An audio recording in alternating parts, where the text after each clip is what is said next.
बाढ़ हो या भूकंप, आपदा हो या उत्सव, युद्ध हो या त्योहार, चुनाव से लेकर चौपाल तक आपको हाथ में माइक लिए पत्रकार दिखेंगे। ये वही पत्रकार हैं जो हम तक खबर पहुंचाते हैं। जी हाँ, ऐसे पत्रकारों को देखकर विद्यार्थियों के मन में प्रश्न आता है कि हम भी क्या पत्रकार बन सकते हैं? क्या हम भी इसमें अपना करियर बना सकते हैं? तो इन्हीं सब क्वेरीज को सॉल्व करने के लिए आज हमारे स्टूडियो में जो आज के हमारे मेहमान हैं, senior journalist and renowned management guru Shri N रघुरमन sir.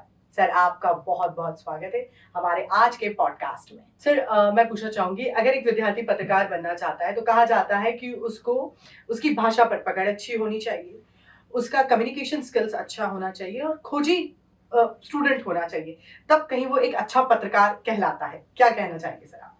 Journalism करना बहुत आसान है, लेकिन एक एक उसको ट्रेनिंग होनी चाहिए। भाषा के प्रति उसका प्यार कितना है। जो भी भाषा, अंग्रेजी की पत्रकारी करना चाहता है तो अंग्रेजी भाषा के प्रति, हिंदी के अगर पत्रकारिता करना चाहता है तो हिंदी के प्रति, कोई भी रीजनल लैंग्वेज के जर्नलिज्म को करना है तो उस रीजनल लैंग्वेज में पकड़ कितनी उसकी अच्छी है। पहली बात तो भाषा होना चाहिए, बिकॉज आपके पास सारे स्किल होंगे, अगर उसको प्रेजेंटेशन स्किल नहीं रहेगा तो आप प्रेजेंट नहीं कर पाओगे कोहर्सिवली टू द ऑडियंस। पहली बात। फिर ऑडियंस क्या पसंद करते हैं वो सब तो सिखाया जा सकता है, भाषा सिखाया अक्सर जाएगा। भाषा एक मूल स्किल है जिसके साथ आपको आना चाहिए, और वो जो व्हाट्सएप भाषा, वो जो स्क्रोलिंग वाला भाषा, वो जो स्टाइम्ड इंग्लिश ना, ये नहीं चलेगा। सो आपको वो सोचना पड़ेगा कि भाषा के प्रति आपका कितना प्यार है। उसके बाद आपकी आती है अलर्टनेस, ऑब्जर्वेशनल स्किल। एक ऑब्जर्वेशनल स्किल बहुत बड़ी स्किल है फॉर जर्नलिस्ट। आप ऑब्जर्व कैसे करते हो। मींस कई लोग कहते हैं कि मेरे ही कुछ खुद के स्टाफ लोग कहते हैं, सर हम दोनों साथ में जा रहे हैं, साथ में सब कुछ देख रहे हैं, फिर भी आपका नजरिया अलग है और हमारा नजरिया अलग है, ऐसा क्यों। सो ये जो मेथोडोलॉजी है कि आपको वो देखना चाहिए जो मास ऑडियंस को अच्छा लगे, मास ऑडियंस की जॉ ड्रॉपिंग इंफॉर्मेशन हो, उसका एक ऊर्जा बना रखेगा, उसकी जिज्ञासा को पैदा करेगा, उसकी जिज्ञासा को डेवलप करेगा और उसको क्वेश्चन पूछने में मजबूर करेगा।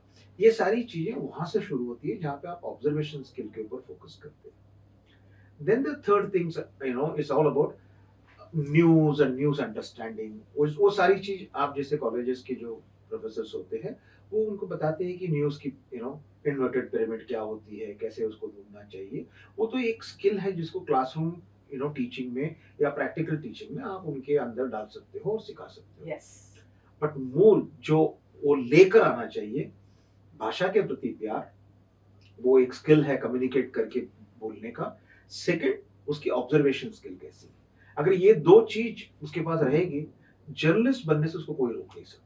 इसीलिए आपके लिए सेज यूनिवर्सिटी का institute of journalism and mass communication offer कर रहा है bachelor of journalism and mass communication and master of journalism and mass communication, PhD in journalism and mass communication is also interest है आज के youngsters को लिखने में।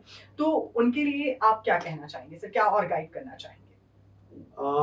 मुझे नहीं मालूम, हो सकता है कि आज के यंगस्टर्स को लिखना अच्छा लगता होगा, लेकिन मैं जब सोशल मीडिया को स्क्रॉल करता हूँ या ओवरऑल देखता हूँ तो मुझे ये नजर आता है कि बहुत सारे नेगेटिव कमेंट ज्यादा हो रहे हैं। अगर आपका माइंडसेट अगर नेगेटिविटी के ऊपर चला जाता है तो आपके लिए प्रॉब्लम क्या हो जाएगा, कोई भी पॉजिटिव चीज को देखना आपका ऑटोमेटिकली आपका आंख बंद कर लेता है या आपके ऊपर एक पर्दा आ जाता है, उसकी वजह से आप देख नहीं पाते हो और negativity will not take you for a long run. और दूसरी चीज बहुत इंपॉर्टेंट चीज, आप अगर देखोगे ह्यूमन साइकोलॉजी या ह्यूमन बॉडी में एक दिन में 60,000 थॉट्स आते हैं। 60,000 थॉट्स आपकी इस माथे से गुजरते हैं। उसमें से तकरीबन ये माना जाता है कि 50,000 जो होते हैं वो नेगेटिव होते हैं। तो वो तो सबके पास है। ठीक है, तो फिर आपको क्यों देना चाहिए उसको। तो आपको वो देना चाहिए जो 10,000 थॉट्स है, जो बाकी लोग उसको नर्चर नहीं करते हैं, वो आप नर्चर करके अगर आप दे सकते हो तो आपके पीछे जो आपको पढ़ाया जाएगा, आपको सुना जाएगा, आप जो भी करना चाहते हो जर्नलिज्म में, आपके पीछे एक फॉलोअरशिप की एक लाइन रहेगी। बहुत सही कहा सर आपने। इसीलिए जर्नलिज्म जो है सेज यूनिवर्सिटी का bachelor of journalism and mass communication which is 3 years programme and master of journalism and mass communication which is 2 years programme.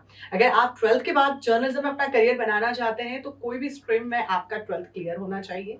साथ ही अगर आप मास्टर्स में अपना करियर बनाना चाहते हैं जर्नलिज्म फील्ड में तो आपका ग्रेजुएशन किसी भी स्ट्रीम का होगा, तो आप इन कोर्सेज के लिए says university institute of journalism and mass communication में अप्लाई भी कर सकते हैं। एक छोटी सी एंट्रेंस एग्जाम होती है जिसको देना कंपलसरी होता है।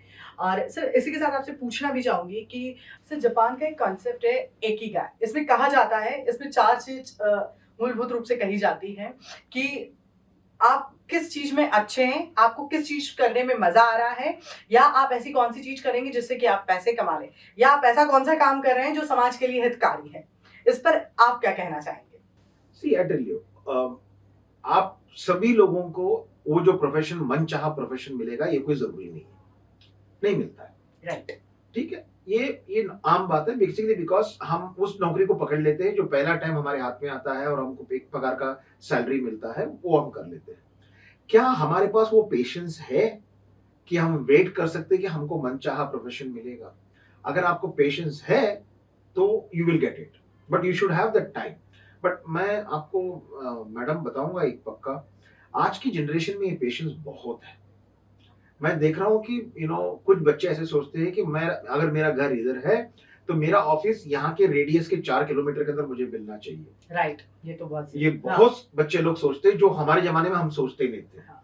हमारे जमाने में तो वो पैसा कमाना, घर संभालना, घर की पीड़ा को सॉल्व करना, ये हमारे ऊपर बड़ी जिम्मेदारी हो। तो आज के बच्चे कहते हैं नहीं मैं नहीं करूंगा। राइट, तो लेकिन और उनको मिलती भी है। हाँ। ये सबसे बड़ी बात है कि उनको मिलती भी है जी। तो they are lucky so that and they have that patience। कि हमारे जमाने में प्रॉब्लम क्या था? हमारे जमाने में प्रॉब्लम ये था कि इकोनॉमिक सप्लाई जो थी या करेंसी की जो सप्लाई थी वो बड़ी लिमिटेड थी। हाँ।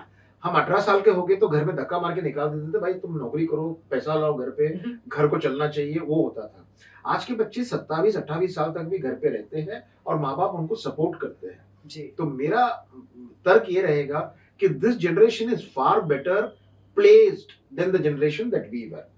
सो this generation because they are placed well, मेरी रिक्वेस्ट उनसे यही रहेगी कि जब आपको ये सारी चीज मिल रही है, you become the best, you don't become the second best.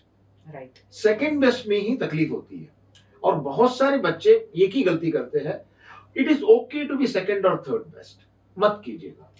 अगर आप बेस्ट रहोगे, आपकी ग्रोथ जो है वो फिनोमिनल है, एक्सपोनेंशियल ग्रोथ होता है।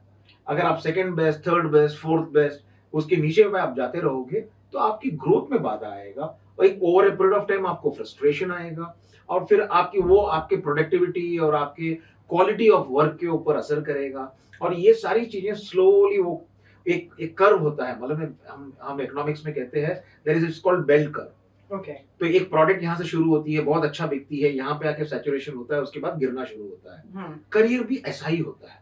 ओके, करियर को इस बेल कर्व में यहाँ तक लाने नहीं देने का, सैचुरेशन के लेवल पे लाने नहीं देने का, उसको कभी भी इस बेल कर्व में ग्रो होते ही रहना चाहिए, ग्रो होते ही रहना चाहिए। अगर ग्रो होते होते अगर आपके पास सैचुरेशन की डर है, चेंज कर लीजिए, फटाक से चेंज कर लीजिएगा, दूसरी जगह में स्टार्ट करना शुरू कर दीजिएगा। और सही बात है सर कि इसमें कहा भी जाता है ना कि जर्नलिज्म में आपकी छोटी सी स्किल को आप कैसे अपने प्रोफेशन में कन्वर्ट कर सकते हैं, ये कोर्स आपके लिए इतनी सी चीज में आपका करियर बनवा सकता है।